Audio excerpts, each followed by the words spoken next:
Good evening, everyone, and welcome to our seventh episode of Libby Says. I am Olivia Atley, aka Libby, your host. This is one of my favorite things that we'll be talking about this evening, which is meditation. If you've been following along with the shows, whether live or um, watching the recorded shows on YouTube or here on Twitch, you know that meditation is a form of mindfulness. It's also a form of spiritual and mental self care. Um, if you're not an avid or regular meditator, that's okay. This show is for you. If you are, this show is for you as well. So, there are a good number of myths and misconceptions about meditation. And I love to hear them because they make me chuckle because I believed most of them before I became a regular meditator myself. So I'm going to list out a few of them. If you are in the chat, I would love to hear and see what things that you believe meditation are and are not, any myths, any misconceptions, or just ideas of what it could or could not be. So, there's this idea that I hear that there's only one way to meditate, and that way is the only way. Not true. That you have to sit in this very specific position, that you have to use all these hand gestures, you have to be 100% completely still, you can never move. And my favorite one is hearing when people say that you have to completely clear your mind. That is so um, inaccurate, and you can't do it. Have you tried to clear your mind of thoughts? It's very frustrating. You may diminish them, you may have a little bit more ease as they come to your mind, but there is no way that you're ever going to get rid of all of the thoughts in your brain ever. Even when you're sleeping, your brain is communicating with you, and that's how you end up having dreams and visions. So, there's that about that. So, tonight, my hope is that we will debunk a few of these, if not all of them, in a variety of different ways. But let's start with the different types of meditation. In my studies as a yoga teacher, pranayama teacher, and meditation teacher, I have come across a variety of different meditation practices. In that, I've done, of course, additional research, and I've heard everything of the gamut of there's only three types, there's five types, there's seven. Today I saw that there's 21. And then there was an article I read a few weeks ago that was like there's 27 different types of meditation. Maybe, maybe not. I suppose when you start to put things together, you can create new types of meditation practices. And by God, there is nothing wrong with any of that. But the ones I'm going to share tonight are some of the most common that you may have heard of, seen, practiced, or practiced yourself. Um, we'll start with guided meditation, and it's just what it sounds like. It's meditation that you are guided through. That means a person is actively walking you through and talking you through the things that you are going to experience and going to do within the practice. Next, we have mindfulness meditation. This is the opportunity or the ability to notice the moment. And I personally had never really thought of it as a meditative practice myself, but being able to just sit in a space and notice what is happening around you. Like right now, I hear the fan, I feel the breeze. There's a million things in front of my eyes for me to see that I could notice and take into account as a mindfulness practice. Then you have concentration meditation. Concentration meditation is where you focus on a thought, a word, a phrase, an image, an object. And many people may think of this in the mind of like if you have seen someone meditating or gazing at a candlelight, this would be concentration meditation. Some people say that mantra meditation is completely outside of concentration, but I have read and studied to find that to be within it. To each their own, how you want to label it. Next, you have visualization. Visualization is exactly what it sounds like. So, taking the time to visualize certain things. It doesn't have to be, it can be what you want depending on the meditation practice. Then we have sound healing. So, sound healing can be any type of sound, whether it's recorded music, live music. It can be your favorite songs, my friends. Some people think that yoga and or meditative practices only can be done or experienced to certain types of music. It may be easier for some to certain types of music, but I've had plenty of meditative practices to some of my favorite songs that you may or may not have heard on the radio. So I don't want anyone to think that sound healing is only one thing. Like, it doesn't have to be sound bowls, it doesn't have to be chimes, it doesn't have to be drums. It can be all of that, and it can also be Jay-Z. Someone's going to disagree with me, and I will argue because I know it to be true. If you've listened to any of Jay-Z's songs over the past 10 years, you will know that some of his lyrics are very powerful, very meaningful, and to be able to sit and listen to those words and feel them penetrate your soul and the fibers of your being, um, it's very, very transformative. So, that being said, to each their own as what types of music is healing. Like for me, one of my favorite forms of sound healing is listening to music with strong bass lines. I have not learned 100% the validity in this, but it soothes my soul in a way that I cannot explain. Here in Columbus, we have a phenomenal musical artist by the name of Dr. Mark Lomax. I am going to be reaching out to him in the next 6 months so I can learn a little bit from him on the benefits of sound and healing because I know he's done the research. And I want to hear from him as a musician how he feels those things have played a part and a role into healing people. Um, I will literally get in my Jeep and turn up the song with the most bass and sit with my back pressed against the seat and just feel the vibration. Probably not listening to the lyrics, but that vibration is serious and it is beautiful. And for me, it is healing.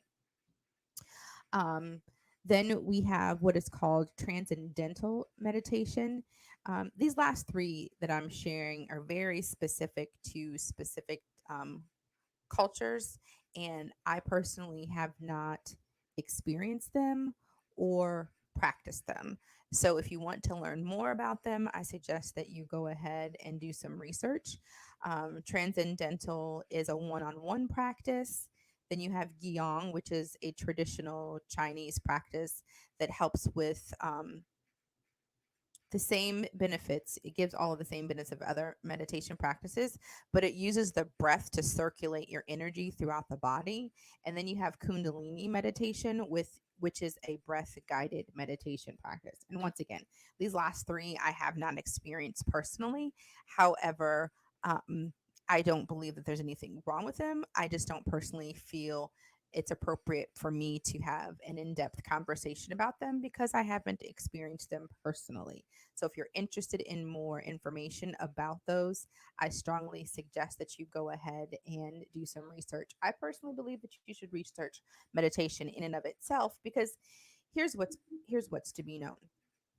Meditation has a multitude of benefits, but when we begin to boil it down to the base, what we find is that meditation helps us to manage our thoughts. I don't like the word control, but if you want to use the word control, you can. It helps us to reduce stress, it helps to increase energy. I read a meme just 2 days ago that says 5 minutes of meditation is almost the same level of relaxation and release as a full night's sleep. It's crazy to me because it's true. I can tell you, I could meditate for 5, 10 minutes And when I'm done, I am ready to run a marathon. I won't run a marathon because that's not my thing anymore. Not that marathons ever were, but running used to be. Um, but I always feel so energized and rejuvenated and ready to move mountains. That's probably a better way for me to say it after meditating, even just 5 or 10 minutes. So imagine meditating 30 minutes a day, if not more. The level of energy and focus that you can come up with. Meditation also helps to increase blood flow, reduce blood pressure, help prevent heart disease as well as reverse heart disease. And it does help enhance your immune system and reduce pain. So, what's crazy to me is that we know all of these beautiful benefits of meditation, and so few people in the United States. I'm talking the United States, I'm not talking about anywhere else. Adults in the United States do not practice meditation regularly. Only 8% of our population here in the United States of America practice meditation or even have tried it on a regular basis. And when I share these next stats, you're going to understand why that is so baffling to me. 13% of American adults are on antidepressants.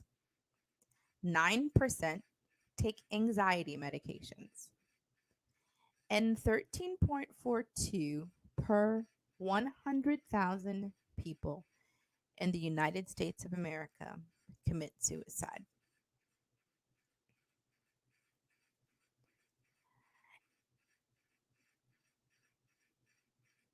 And it really, really confuses me why so many people are afraid of meditation. I shouldn't say it confuses me. It unsettles my heart that so many people are afraid of meditation and don't believe that it's accessible to them because of some of the myths that I said. I have someone who I care for deeply who said to me, like, but I have to clear my thoughts and I'll never be able to clear my thoughts, so I can't meditate. I was like, oh, honey, that's not true. Like, you'll know, like, what will eventually happen over time is that when you sit to meditate, you'll be able to manage your thoughts so you're not thinking about obtuse things while you're meditating, like your grocery list. But it happens to the best of us. I laugh sometimes when I'm meditating, doing a guided meditation with someone, and all of a sudden here comes my grocery list, or ooh, when you get home you're about to. I giggle at myself and then I go back to the meditation. There's no like there's no like, you messed up, you got to leave, it's over. You can start back. And that's one of the beautiful things about meditation, is just that, is that it doesn't matter if you mess up or you don't do it the way you anticipated. And I think that's a better way to think about it versus you messed up or you made a mistake. It's about, I anticipated to do this way for this amount of time, right? And if you don't, you're like, oh, I'm a failure. No, you're not a failure. You put forth the effort and the energy. Now, it's one thing to sit for 20 seconds, I can't do this, and then you walk away. Maybe you should have tried a little harder. And the thing is, you can keep coming back to it. There's no amount of times that you have to say, like, oh, I can try it 5 times. And if I don't get it after the fifth time, that means that I'm not good at it. So I'm not going to do it anymore. Meditation doesn't work that way. Yoga doesn't work that way. Life really should not work that way at all. So when I think of these particular stats, it's really unsettling for me because meditation is something that we can add into our personal care plan, our health care plan, our wellness plan, however you want to think of it, to improve our well being. And I'm really excited to say that I know a few people who have been in counseling over the past year for a variety of reasons. And within the first, maybe second visit, their provider has asked them, do you meditate? Do you do breathing practices? Which I was like, yes, this should be the prescription. And I'm not saying that you should never, because some people do need antidepressants. Some people do need anti anxiety medications. I'm not saying there's anything wrong with those things. However, I do believe that if we couple that with some type of a meditative practice or a pranayama or breath practice, that people will find more success in healing themselves than if they don't.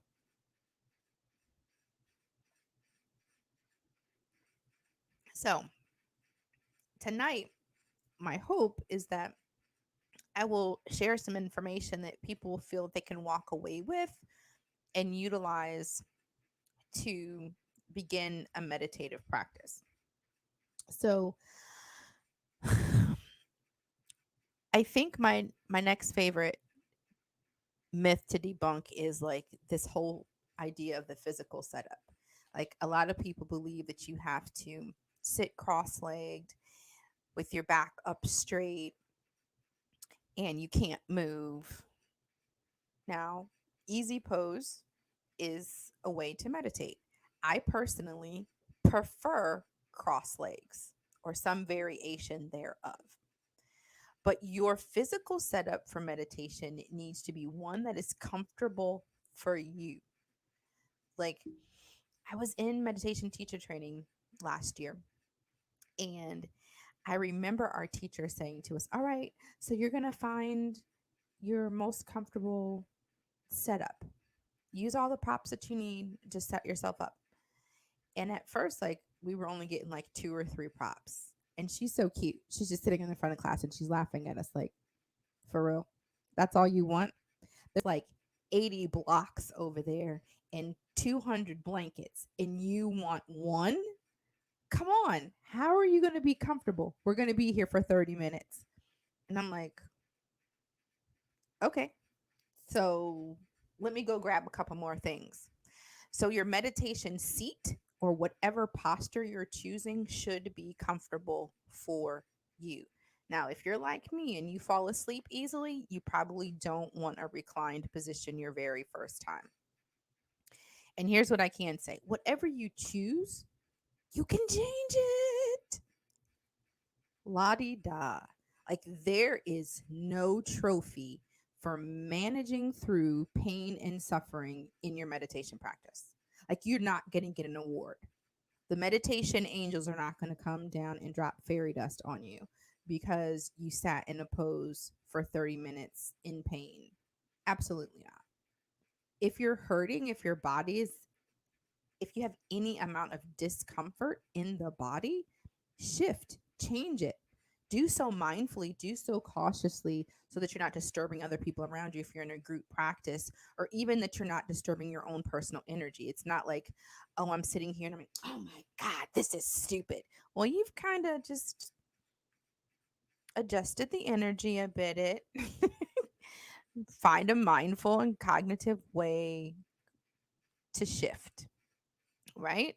Um, there are so many different ways to set up for meditation. There's seated, there's reclined, there's all sorts of supported ways. um, Use props, use blankets, use pillows. You can meditate in your bed, you can lie down on your back, you can lie on your side and meditate. You can sit with your back up against the wall in your cubicle or in your office. You can put the legs up the wall in the yoga studio. Like, all of those things are shapes that you can be in for a meditative practice. My only suggestion, besides being comfortable, is to be in a space that you don't feel you're going to need to shift because you don't want to. It's like going to watch your favorite movie and then all of a sudden you have to use the bathroom. You don't want to get up and use the bathroom. You want to stay and you want to watch. So, you use the bathroom before you go in, right? So it's the same thing when you're setting up for your meditation practice. Yes, it should be comfortable and in the in a way that you won't really need to shift. Like, I'm not, once again, it's not about you can't, but you're just not going to want to, right? And because most of us are prone to being persistent and sticking with something, especially when we're trying it for the first time. We'll go, oh, I'm going to stay here. I know this hurts. I know this hurts. I know this hurts, but I'm going to stay. I'm going to stay. It's just not good to yourself. And the number one rule guide of yoga is non harming, and that's harmful to yourself. So we don't want to do that. So I personally usually set up my seat with a blanket and my meditation pillow. I finally gave in and I bought one. It has all these little beads in it. So when I put my butt on it, it forms to me and I can squish and I can find the best seat. And I usually sit cross legged. You can always add mudras, hand gestures, or none to your practice. I don't want to say they're not necessary, but I do want to say that that is completely up to you. And if you're a person who enjoys mudras or crystals or anything of that nature, welcome all of that into your practice. I usually burn sage or palo santo or maybe even an incense, depending on how I'm feeling before I meditate. Um, and then I get into my practice. And an average practice has some very basic components. If it's a guided practice, you're going to have a teacher who's going to tell you to find your comfortable seat. That's whatever you want to sit in. They're going to probably guide you through a little bit of breath watching, which means just literally what it sounds like, paying attention to and watching your own personal breath, right? So, after that, they may lead you in through some pranayama and specific breath work. And then you'll begin to move into your practice, whatever that may be, right? It could be through any of these forms that we already discussed. Um, so, yeah, that's exactly how that ends up being set up. Now, within your practice, it's very funny. Thoughts are going to come to your mind, right? And because thoughts are going to come to your mind, I want you to be aware of that. And I want you to be able to say to your thoughts, hey, what up? We're not doing that right now. We're like, hey, girl, I'll talk to you later. Acknowledge them, like actually acknowledge them. Don't go, oh my God, gotta run away from them. No, literally welcome them like a visitor during dinner. If a visitor comes to your door during dinner, most of us are going to acknowledge them. Hi, sorry, we're having dinner. We can't talk right now. And then you'll go back to dinner. And I'm sure some are like, no, I wouldn't. I wouldn't even answer the door. Maybe you wouldn't. But if your front bay window is wide open and they can see in and they're knocking on the door and they're waving at you, trying to get your attention, you're likely going to acknowledge them and go back to your dinner. And you're not inviting them in. Now, I can say that for most folks, like, you're not coming in. This isn't like your family. This is a random visitor. Okay. So when you have these thoughts come to your mind during meditation, just acknowledge them. You don't have to sit with them. You don't have to have a conversation with them. You don't have to do any extra work. Just say, "Hey, hi, how you doing? We're not doing that right now. We're going to talk about that later. I'll see you afterwards." Whatever you want to say. You can give them the deuces and roll on. So, I don't want people to think that when those thoughts come up that you have to entertain them. Now, here's this. Are we ready? Brace yourself because it's going to be the complete opposite of what I just said. You could also entertain them if you want to. I know it sounds crazy, but that's literally what you could do. You could entertain them. This could be something that's really important that's been pressing on you. And this is the only still time that your brain is able to handle it. And it's okay to leave the practice and focus on those thoughts. Now, with anything that is yoga related, whether it's breath work, meditation, or movement, I always charge people that when you, because this was charged to me, when you are personally running from or trying to do something in opposition of what's being offered, I always ask people to ask themselves, why are you doing that? Are you doing it because you literally are not able to do what's being offered, or do you just don't want to? Two different things. So think of it again. Is it because you're unable to, or is it that you're you just don't want to do it? And that's real. Like when I'm in a yoga pose and I'm like, ooh, I can do child's pose instead because they can say I can always do child's pose. Yeah, but am I taking child's pose because my body really needs a break, or I just don't want to exert myself because I just don't feel like it? Real questions to ask ourselves. So as these questions are popping up, I want you, I mean, I'm sorry, not questions. As these thoughts are popping up, I want you to be able to ask yourself these particular questions and ascertain your reason for trying, wanting to do something in opposition. And be honest with yourself. And if it's the latter that you just don't want to, I encourage you to try to go back.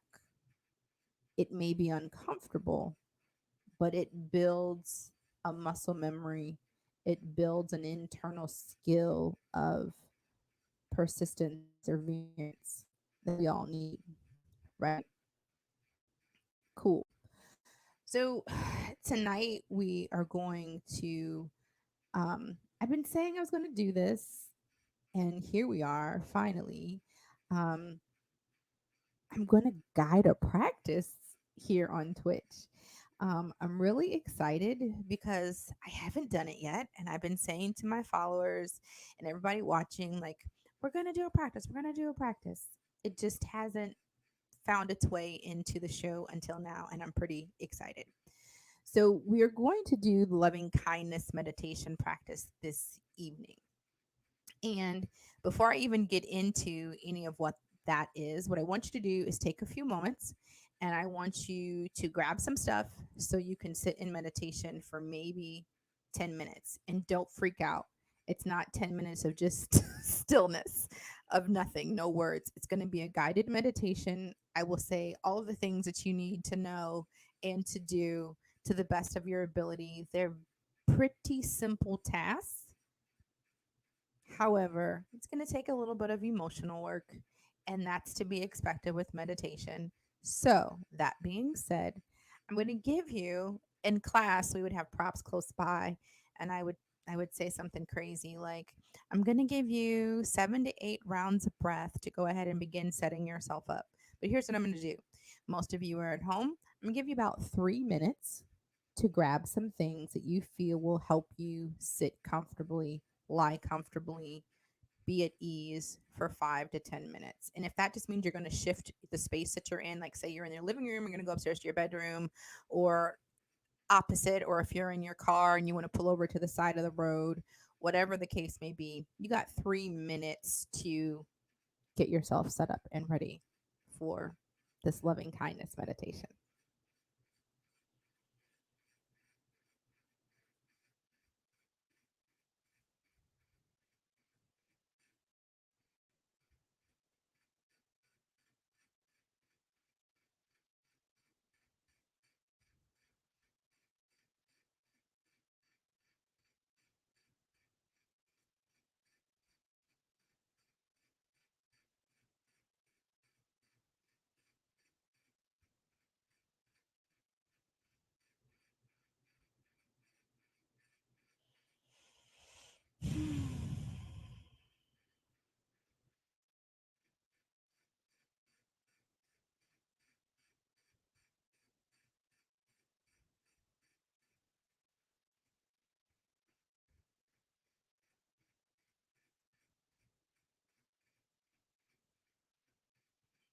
think you got about a minute and a half left.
Alrighty. That was probably just enough time for you to grab some things, resituate yourself for this practice. So, I have been authoring and practicing the loving kindness meditation for about 5 or 6 years. I use it often with my students at my school. I taught third and fourth and second grade for 3.5 years. And, 3.5, 4. Good Lord, it's all running together for 3 years and high school for 2.5. So that's where the half comes from. And so this is a practice that I use with them and I offer with on a regular basis. I also use this myself. It's very similar to a prayer.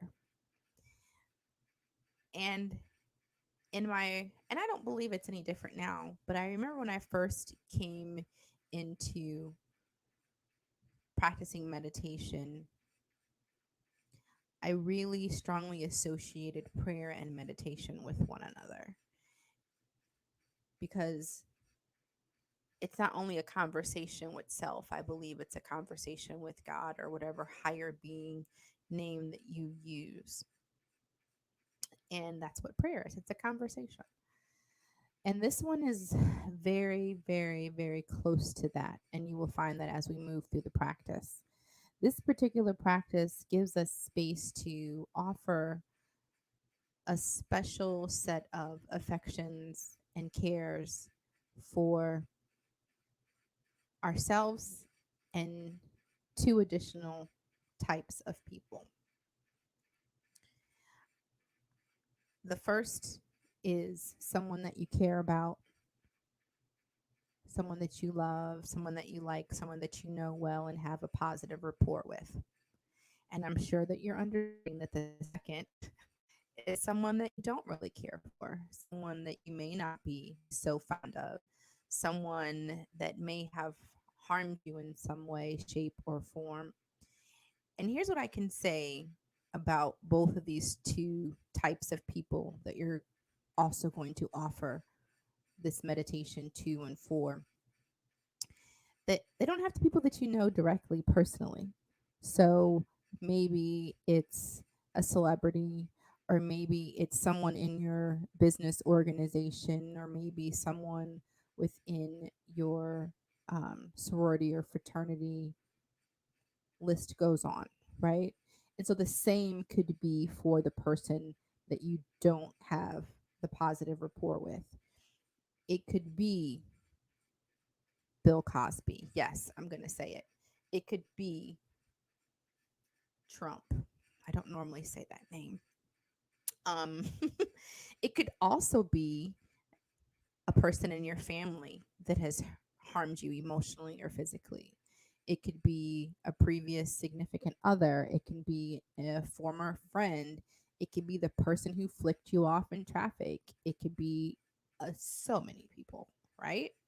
So, before we get started, what I want you to do is call to your mind and your heart a person that you care for and a person that you're not so fond of for whatever reason. And as you do this, I really want you to only focus on that person's name and or their physical image. As much as possible, remove any feelings, opinions, or experiences. Because at the bottom of everything, we are all humans.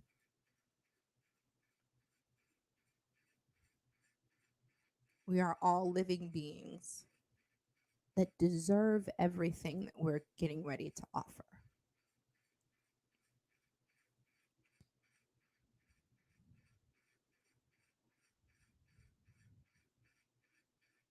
And this may be a little bit more difficult to remove the adjectives and the emotions and the circumstances from the person that you don't have the best rapport with.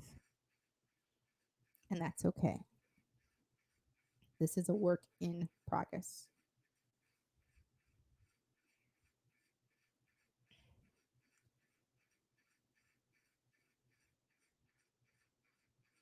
I wanted to set you up for this before we began the actual practice because I didn't want to startle you during the practice. So, whenever you're ready, begin to settle into whatever that comfortable shape, position, or posture is. Doing all that you possibly can to find ease in the body and in the brain.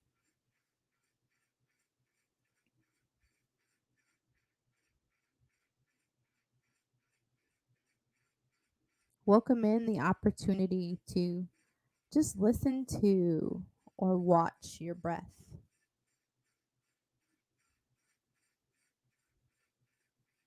There isn't a necessity to change it. But if you want to change that breath, if you want to slow it down, feel free to do that. But know that your breath is just fine the way it is.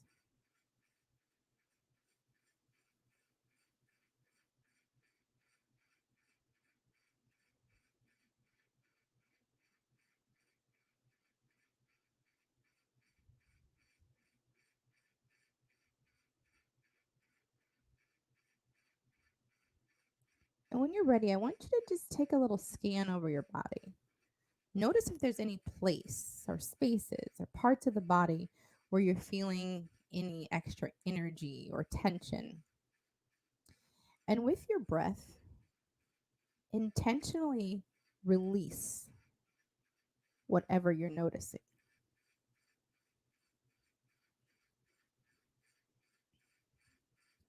So if you're feeling a little pain in the shoulder, maybe you need to rotate it and move it. Maybe you need to flex through your left heel and lengthen out the leg because it's feeling a little tight. Maybe your shirt is uncomfortable and you need to shift it. But allow yourself the space to really be comfortable and for your body to fully be at ease.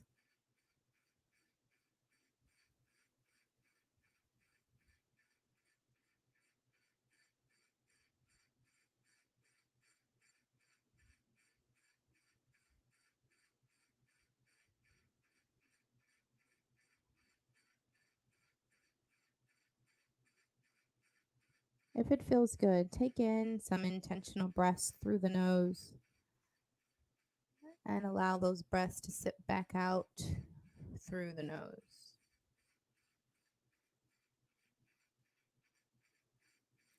Breathing on your own timing, but intentionally in and breathing out.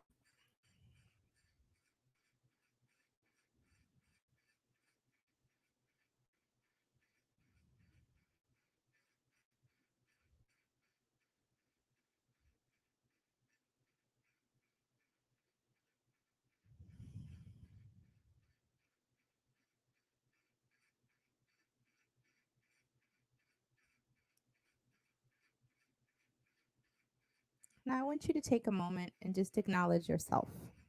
You is who you are, a human being, living vessel that is you.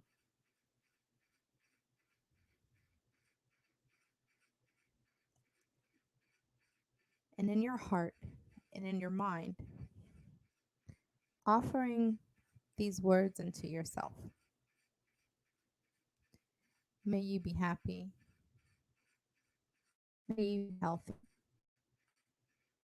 May you be safe. May you be loved.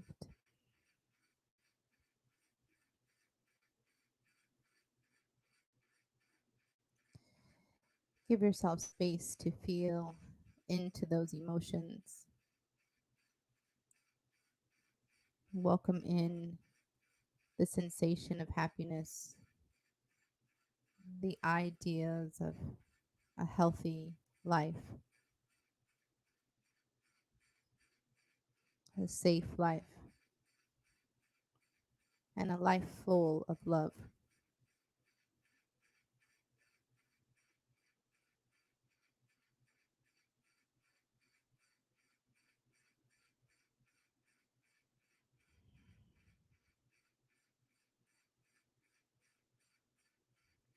Then welcome in another intentional breath in through the nose. Let it out softly through the nose.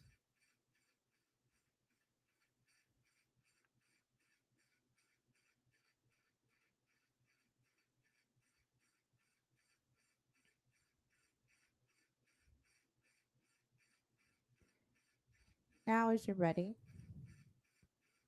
I want you to call to mind that person that you care for, that you love and or admire. If you're able to, visualize their face, their physical being.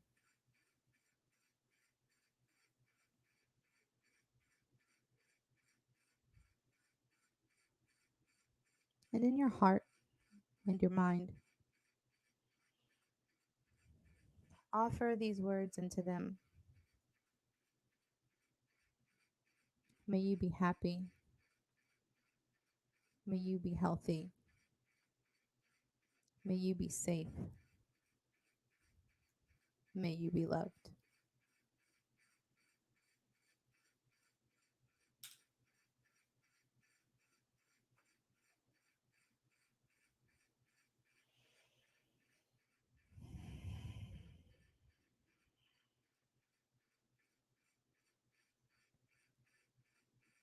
Welcome in that beautiful intentional breath yet again.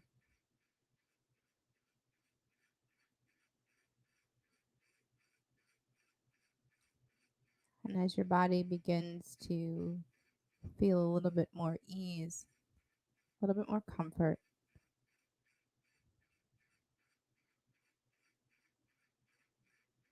carefully and tenderly bring to mind that person that you don't have the best relationship or rapport with.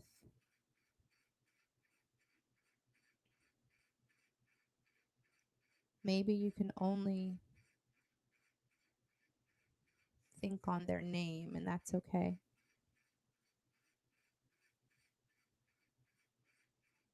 But just think of the name, the human.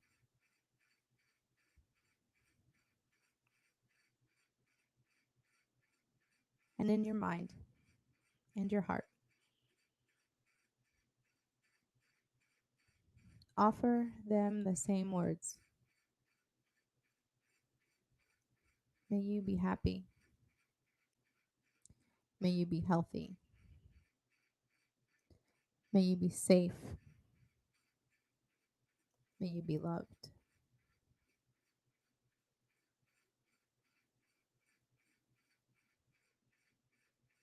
Take in another intentional breath.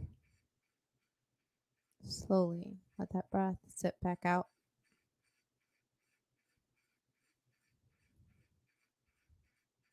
Take notice the shift in the mind and the body with this practice.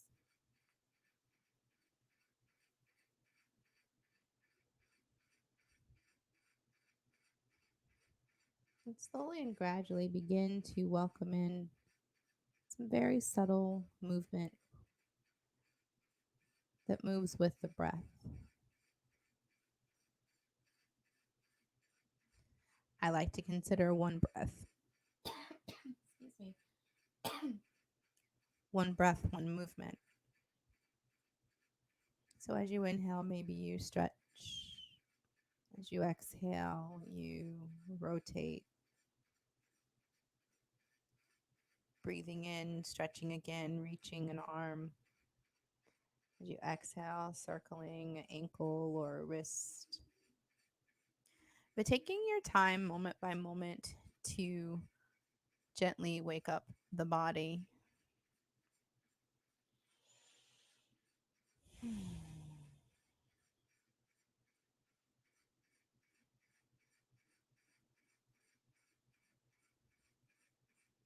I'm so grateful that I was able to share this particular practice with you all today. My hope is that you will be able to continue offering these words of kindness and affection to yourself and to others. This is just a taste of what meditation is, and what you're feeling right now is just a taste of what meditation can do for your soul, for your body, for your mind, for the world. I really count it a joy and an honor to be able to share with you all the way that I do every other week right here. I appreciate you tuning in. I appreciate your commitment. I appreciate you sharing and supporting my work. It does not go unnoticed. If you want to find me and see more of the things that I'm doing, feel free to follow me on Instagram. And on my Instagram page, you will see that I have a Linktree account that will take you to all of the things. That's the easiest way. Just go ahead and click on that baby, and you'll find my blogs, you'll find my YouTubes, you'll find the restreams of all of my shows. So, and then it'll also take you to my website where you can see all of the other things that I do as well. I just appreciate you all so, so much.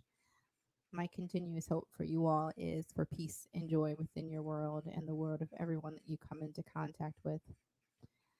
Live in that, feel in that, move in that. Om Shanti, Shanti, Shanti. Peace, peace, peace.